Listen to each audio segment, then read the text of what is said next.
Shalom, shalom, je suis très heureux une fois de plus de me retrouver ici avec vous en cette journée que le Seigneur a faite. C'est une grâce et un énorme privilège de pouvoir partager la précieuse parole du Seigneur de gloire avec vous aujourd'hui encore. Et sans plus tarder, nous allons continuer sur notre thème que nous avons commencé il y a de cela quelques jours, le thème intitulé « Comment entrer au ciel et en devenir membre ». Notre thème c'est « Comment entrer au ciel et en devenir membre ». Oui, je voudrais vous dire une fois de plus que vous avez la possibilité d'entrer au ciel et de devenir un membre du ciel aujourd'hui. Ce n'est qu'une question de décision, ce n'est qu'une question de volonté. Nous allons continuer et j'espère qu'en suivant ces enseignements, vous prenez aussi le temps d'en partager pour que d'autres personnes en soient édifiées, soient bénies, puissent aussi rencontrer le Seigneur et laisser le Seigneur les transformer. Alléluia. Alors, comment entrer au ciel et en devenir membre? Jésus-Christ a dit dans la parole, dans Jean chapitre 3, nous allons lire Jean chapitre 3 au verset 5. Jésus-Christ a dit dans Jean chapitre 3 au verset 5, « En vérité, je te le dis, si un homme n'est né d'eau et d'esprit, il ne peut entrer dans le royaume de Dieu.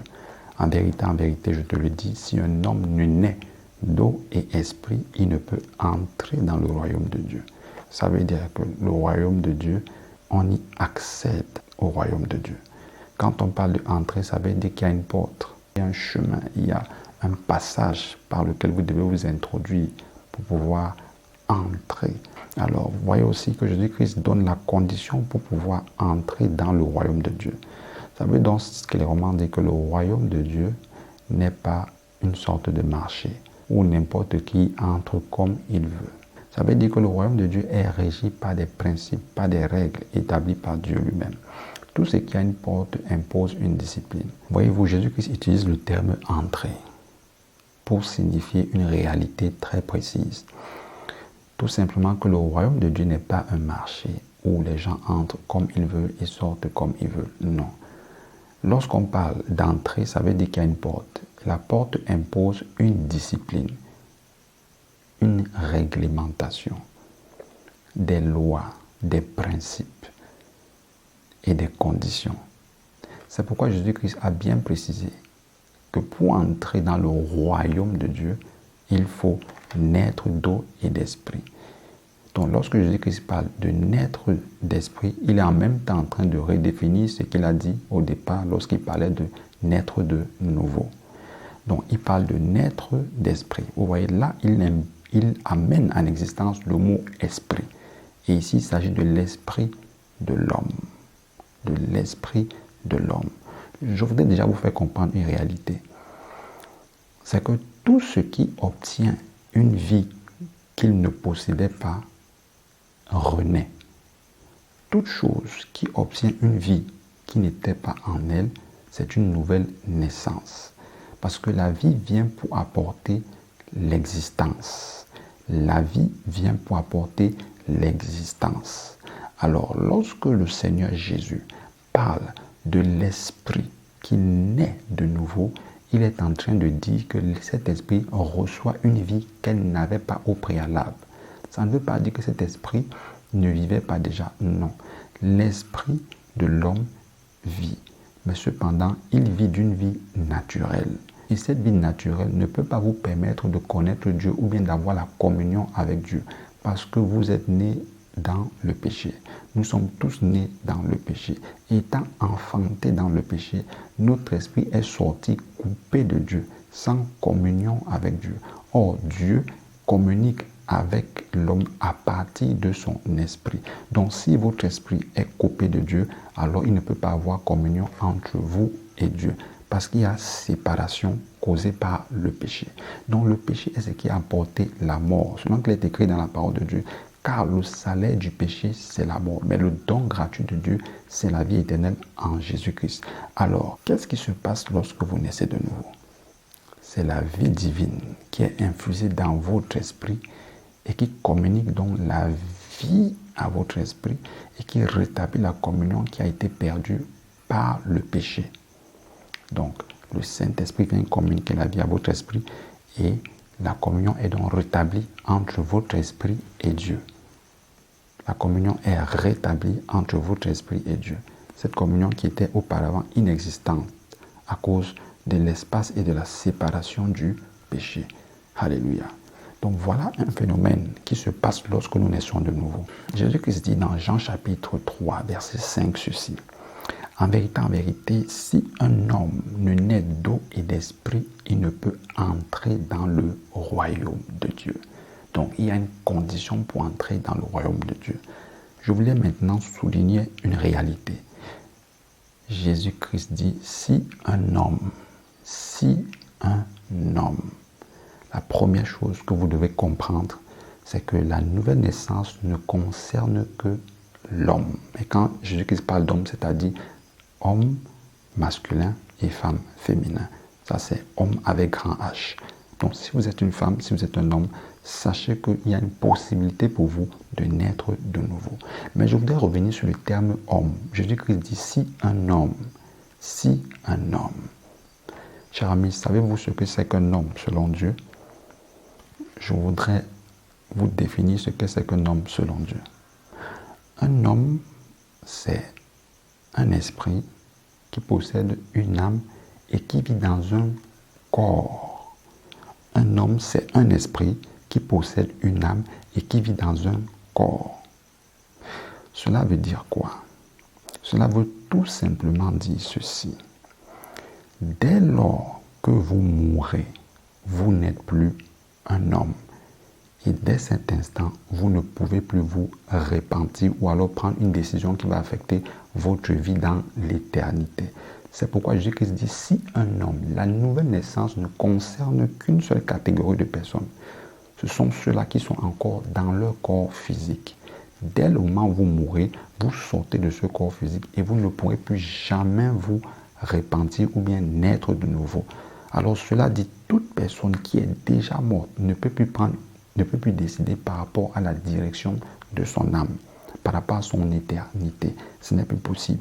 C'est pendant que vous êtes encore vivant que vous avez l'occasion et la possibilité de prendre des décisions qui vont affecter votre vie dans l'éternité. Après la mort, ce n'est plus possible. C'est une loi qui a été établie par Dieu. Après la mort, ce n'est plus possible de choisir par rapport à votre éternité, de poser des actes qui vont affecter votre éternité. Pourquoi? Parce que vous êtes déjà hors de ce corps physique. Hors de ce corps physique, vous ne pourrez plus rien influencer par rapport à votre éternité. Non. C'est pourquoi c'est pendant que vous êtes encore sur cette terre, dans votre corps, que vous pouvez décider par rapport aux choses de Dieu, par rapport aux choses de votre éternité, par rapport au lieu où vous allez passer l'éternité, le ciel ou l'enfer. Oui, vous êtes constitué de 3 parties, du corps, de l'âme et de l'esprit. Cela est bien biblique. Dans 1 Thessaloniciens chapitre 5, verset 23, écoutez ce que la parole de Dieu nous dit. Que le Dieu de paix vous sanctifie lui-même tout entier et que tout votre être, l'esprit, l'âme et le corps soient conservés irrépréhensibles. Que tout votre être, l'esprit, l'âme et le corps soient conservés irrépréhensibles. Donc, mon bien-aimé, tu es un esprit qui possède une âme et qui vit dans un corps. Revenons à ce que Jésus-Christ a dit. Concernant la nouvelle naissance, il a dit si un homme. Ça veut dire que la nouvelle naissance ne concerne que ceux qui sont des hommes. Et quand il parle de homme, il ne parle pas de homme masculin, non. Il parle de homme masculin et féminin, avec grand H. Ça concerne tout le genre humain. Donc la condition première, c'est d'être un homme. Dont le ciel est un lieu ouvert à ceux qui sont des hommes. Le ciel est un lieu ouvert à toi qui m'écoutes présentement parce que je sais que tu es un homme ou une femme. Donc tu es un homme, tu es un être humain. Alléluia. Donc l'entrée au ciel concerne uniquement l'homme. Quand je parle homme, je parle des deux sexes, homme et femme. Pourquoi est-ce que c'est possible pour l'homme et la femme? Tout simplement à cause du fait que Dieu t'a créé esprit. Tu es un esprit, tu possèdes une âme et tu vis dans un corps. Ce corps n'est qu'une enveloppe charnelle dans laquelle réside toi qui es esprit. Donc ce corps, ce n'est pas toi. Ce corps, c'est ton corps qui te permet de vivre sur cette terre. Mais ton esprit, lui, il est éternel. Ton esprit, lui, il est éternel. Ce qui naît de nouveau, c'est ton esprit, ce n'est pas ton corps. Ce qui naît de nouveau en toi, c'est qui? C'est ton esprit, c'est-à-dire c'est toi dans ton corps. Ce n'est pas ton corps, ce n'est pas ton corps, ce n'est pas ton âme, c'est ton esprit. Et c'est après la nouvelle naissance de ton esprit que ton âme commence à connaître la régénération par le renouvellement de l'intelligence, par le renouvellement des pensées. Alléluia. Ton esprit te permet d'avoir accès donc au royaume de Dieu. C'est pourquoi nous avons insisté, j'ai dit qu'on entre dans le royaume de Dieu en étant dans son corps. C'est par le biais de ton esprit. Ton esprit est éternel et c'est avec ton esprit que Dieu transacte. Les transactions de Dieu se passent avec notre esprit. Alors quand Jésus-Christ parle et il dit qu'il faut que tu naisses de nouveau, il est en train de parler de ton esprit. Il faut que tu naisses de nouveau, il est en train de dire, il faut que sa vie, qui est la vie de Dieu, entre dans ton esprit, communique la vie à ton esprit et restaure ainsi la communion avec Dieu qui a été rompue à cause du péché. Oui, la seule chose qui rompt la communion entre l'homme et Dieu, entre l'esprit de l'homme et Dieu, c'est le péché. Parce que la Bible dit que le salaire du péché, c'est la mort. Donc le péché engendre la mort. La mort, c'est la séparation avec Dieu. La mort, c'est la coupure avec Dieu. La mort, c'est la privation de Dieu. La mort te met loin de Dieu. La mort met un écart indescriptible entre toi et Dieu. Et cette mort est ôtée par le sang de Jésus-Christ. Dès lors que tu décides de venir à Christ et de le recevoir comme ton Seigneur et ton Sauveur personnel, son sang vient enlever le péché et ainsi la communion avec Dieu est restaurée, est rétablie. Alléluia. C'est ce que tu dois faire, c'est la décision que tu dois prendre si tu veux naître de nouveau. On accède au royaume de Dieu pendant qu'on est vivant dans son corps. Accède au royaume de Dieu pendant que tu es vivant dans ton corps. Je vais m'expliquer. Voyez-vous, ça c'est un téléphone portable. Ceci c'est un téléphone portable. Et dans ce téléphone, il y a ce qu'on appelle une puce. Et cette puce vous permet, ou alors permet au téléphone d'être en contact avec les opérateurs mobiles de téléphonie. Alors, pour que cet opérateur mobile de téléphonie puisse être en contact avec mon téléphone, il faut que j'ai sa puce et que je l'intègre, je l'insère dans mon téléphone. Et dès lors qu'il est dans ce téléphone entre donc en contact avec le réseau de cet opérateur de téléphonie. Et dès ce moment, il y a donc maintenant transaction entre la maison mère, c'est-à-dire l'opérateur et mon téléphone. Peu importe la distance, je peux être très loin à des milliers de kilomètres, mais je suis en contact avec l'opérateur. Pourquoi? Parce qu'il y a sa puce dans mon téléphone. Et à partir de cette puce, il peut maintenant avoir des transactions entre mon téléphone et l'opérateur de téléphonie mobile. Il peut m'envoyer des unités, je peux acheter des unités, je peux acheter des datas, il m'envoie des datas, alors que nous sommes à des milliers de kilomètres. Ça veut dire qu'il y a communication entre ce téléphone et l'opérateur. Ça veut dire qu'il y a communication donc entre ce téléphone et l'opérateur de téléphonie, la maison, tout simplement parce qu'elle est connectée au réseau de cet opérateur par l'intermédiaire de la puce qui est à l'intérieur de ce téléphone. Donc, en quelque sorte, la maison de téléphonie mobile influence mon téléphone portable à partir de la puce qui est à l'intérieur. À partir de la puce qui est à l'intérieur. Cependant, si ma puce est désactivée, en ce moment-là, je ne peux plus rien transacter avec l'opérateur. En ce moment-là, ma puce ne peut plus communiquer avec l'opérateur parce qu'il y a eu désactivation. Mon cher ami, je prends cet exemple pour te faire comprendre ce que c'est ton esprit. Ton esprit est comme cette puce qui est à l'intérieur de ce téléphone. Et Dieu et le royaume de Dieu est comme l'opérateur mobile à qui appartient la puce. À qui appartient la puce. Donc, aussi longtemps que la puce Et dans le téléphone, il y a donc possibilité pour l'opérateur de transacter avec le téléphone. Il y a possibilité pour le téléphone de pouvoir émettre des transactions qui vont aller vers l'opérateur. Alors, qu'est-ce que je veux dire? Je veux tout simplement dire que comme la puce est désactivée, de la même manière, l'esprit de l'homme, lorsqu'il vient dans ce monde, est désactivé, entre autres, mort spirituellement. Ça veut dire qu'il n'a pas de communion avec le royaume de Dieu, avec Dieu, à l'image de la puce qui est désactivée.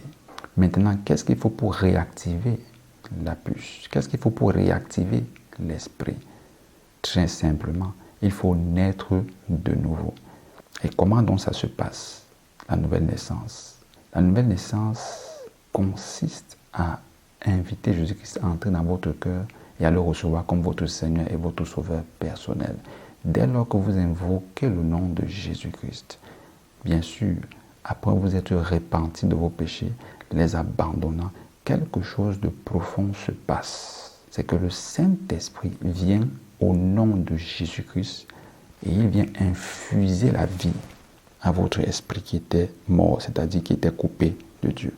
Et cette vie vient dans votre esprit et réactive la communion avec Dieu. Parce qu'à cause du péché, la communion avec Dieu est rompue. Donc lorsque vous êtes sans Christ, vous vivez en discommunion avec Dieu. Il n'y a rien entre vous et Dieu. Vous êtes coupé de Dieu. Vous pouvez prier, mais sachez que votre prière n'accède pas à Dieu. Toutes les activités d'autres spirituelles que vous faites, ça n'accède pas à Dieu. Vous êtes coupé de Dieu. Alors dès que vous venez à Jésus, dès que vous invitez Jésus-Christ à entrer dans vos cœurs, après vous êtes repenti, après avoir renoncé au péché, l'Esprit de Dieu vient donc et apporte la vie à votre esprit. Votre esprit reçoit la vie.